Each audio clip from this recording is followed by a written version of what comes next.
Good evening and thank you for joining us on Capital Market. I'm Edidiong Iwang. We begin the show with some of the stories that made the rounds during the week, while the Central Bank of Nigeria clarified that individual Nigerians can invest in the Nigeria Treasury bills that are auctioned mostly twice a month on behalf of the Debt Management Office and used to finance government's budget requirements. The CBN's Corporate Communications Office says the recent directive barring individuals and local corporate bodies from Treasury bills investing applies only to the open market operations conducted by the regulator as a liquidity management tool to maintain price stability. The financial regulator says the public should not confuse its OMO Treasury auctions, which has its own unique features, with other money and debt market securities. Nigeria is looking to reduce the size and cost of government borrowings at the domestic market, allowing corporate issuers and retail investors to become most active players. The Vice President of Nigeria, Professor Yemi Osinbajo, says Nigeria needs a combination of domestic savings and foreign capital to finance the country's needs in infrastructure, agriculture, housing, and SMEs, among others. Speaking at the 2019 FMDQ Capital Markets Conference in Lagos, Professor Osinbajo notes that the federal government has a major objective of building a globally competitive economy that requires fresh and adequate capital.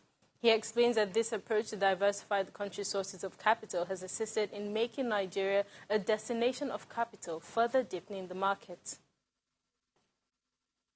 Well, Africa Finance Corporation announced a $500 million Eurobond due to mature over a 10-year period.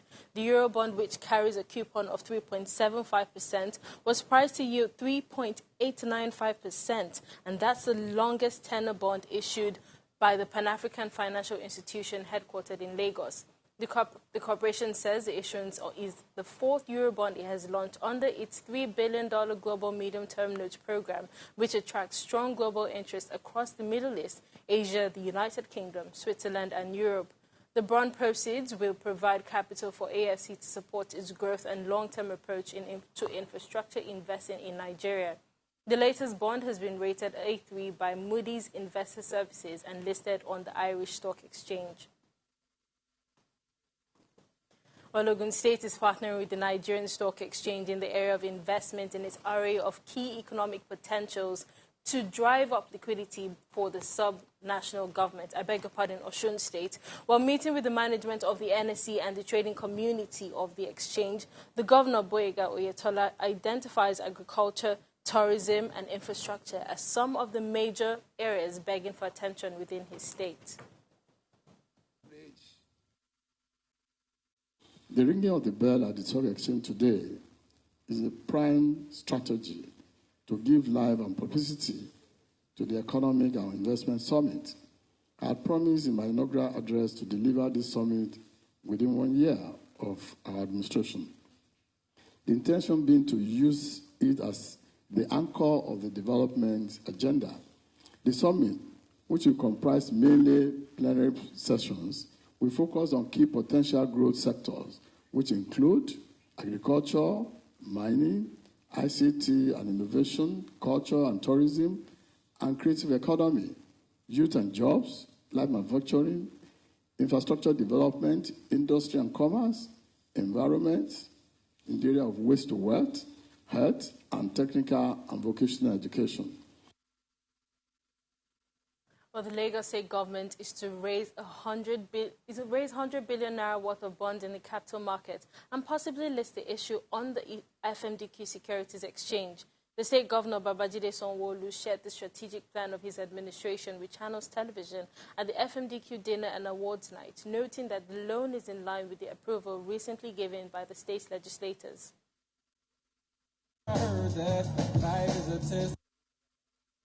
I mean, we're in the market already, right? You know, the House of Assembly just gave us approval, right, for a 250 billion naira loan, which is a mixed portfolio, right? We've got bond issuance there of 100 billion. We've got refinancing, you know, of our existing loans, you know, in the interbank market.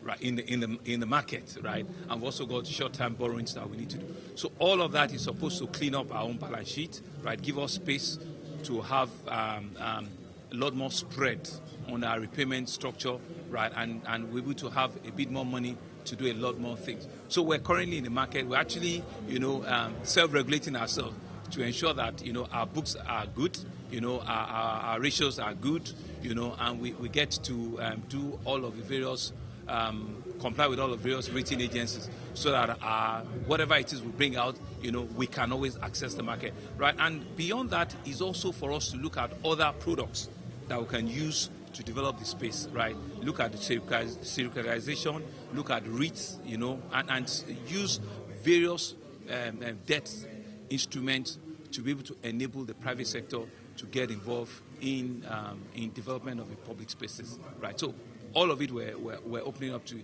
A lot of PPPs will also come on board, right? Where we'll be hoping that we can use private funds to be able to push into our deliverables in the public sector. If you could share the last 60 seconds with us now, what area will you be channeling the proceeds to? Well, it's largely infrastructure, roads, drainages, right? All capital expenditure, then education and health, very critical, right? We need to do a lot of school rehabilitation, right? Improve learning, input, use a lot of tech-driven initiative for our primary school and secondary school. And on the health side, try and equip a lot more of our primary health institutions, facility, right? Get the right set of staff there, improve the fiscal infrastructure and also the equipment of those places. Those two things, right? And also we do a lot on infrastructure. Drainages, of course, because, Lagos is really below the sea level. The Securities and Exchange Commission has been awarded for its market transformation initiatives in the financial market. During the course of the year, the SEC empowered investors and issuers with choice of depositories and promoted sustainable finance through the release of green bond rules. In reaction, the Acting Director General of the Commission, Ms. Mary Uju, asked the investing public to watch out for more of such initiatives as she praises the FMDQ for its activities in the market. I think FMDQ has done very well since they started 6 years ago. They have created more activities in the market. A lot of things that were hitherto dormant, so to speak. For instance, the bond market has seen a lot of activities because of the active trading on the FMDQ platform. And they have also partnered with the regulator, to do a lot of things. For instance, the derivative training, and you are aware that our rules on derivative is ready. And FMDQ is also ready. Even the exchange, is also ready. But since the entry of FMDQ into the capital markets, we've seen a lot of activities in a lot of areas. Now there's competition. So we are excited about the competition that is going to come up as a result of the presence of FMDQ. The transparency, sometimes when there is no competition, you just sit down and fold your arms and say, people will come to me.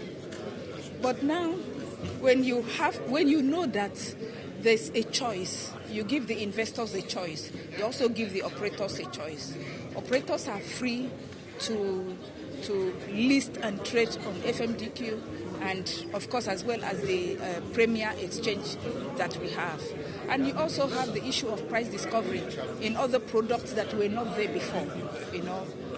FX is actively traded. You will say, it's not capital market, but you know that in other clients, FX is traded across board, whether there is no demarcation between capital market or money market, it's traded all through. And FMDQ has done that for us. And you see the amount of innovation, that FMDQ has brought into the market.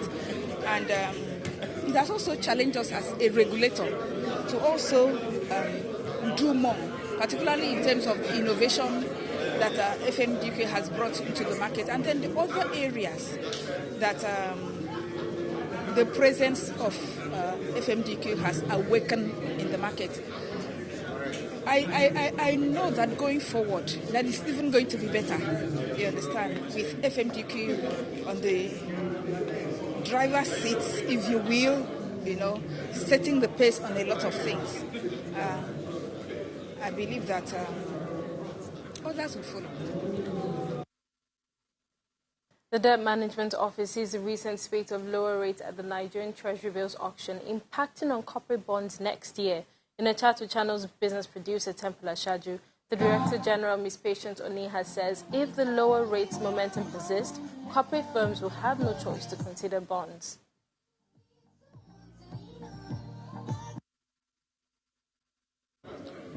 I think for the DMO, and I think I also speak for the operators in the market, both local and foreign.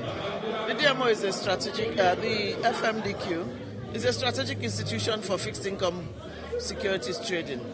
And really, as you know, the fixed income securities market is that important leg that you need to have a proper market. So we have an equities market, we have a money market. The fixed income securities is equally important. So we consider what they are doing extremely important, and that explains why DMO does partner with them very significantly. Well, let's look at get your outlook for 2020. The budget is in the works with the National Assembly. It's in trillions of naira again, as usual, higher than what it used to be. But the concern remains, the fact that, okay, we're 19% of debt to GDP and all of that. Give us your outlook for next year, basically, vis-a-vis this budget and, of course, the fact that we need to raise more funds next year. Okay, I think really in speaking to the budget, we're looking at the assumptions that there are in the budget, and we consider them to be reasonable.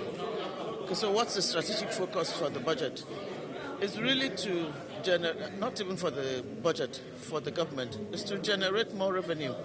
Because I believe at various levels in government, there's a strong recognition that we need to increase revenues, which explains why you had those new tax bills, if I may call them, presented, finance bill to the National Assembly.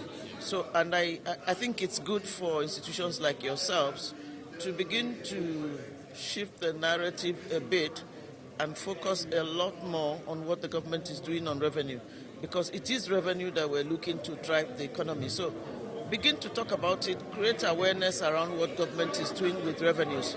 Okay, so what we have done so far since oil prices crashed and production dropped was to borrow, fairly higher sums to stimulate the economy, to spend more on capital, which we have been successful at doing.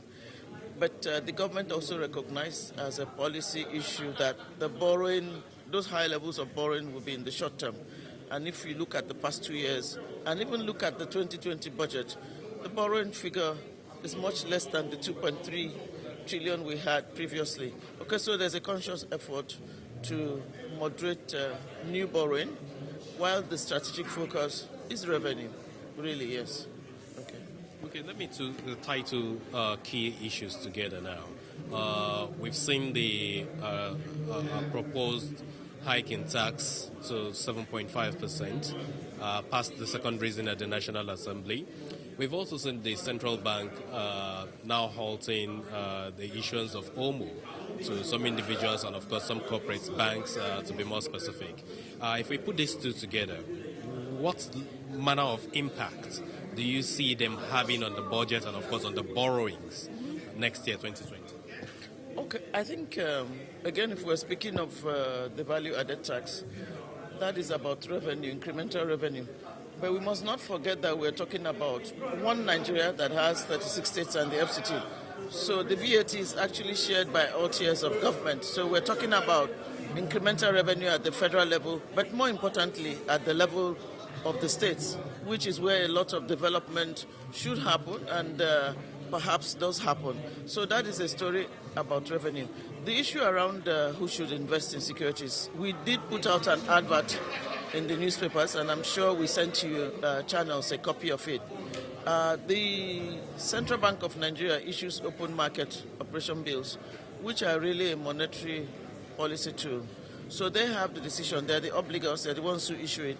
They have the authority as well to decide who can invest in it and who cannot. Well, after the break, we'll take a look at how the Chartered Institute of Stockbrokers is bracing up for its annual summit. Just stay with us.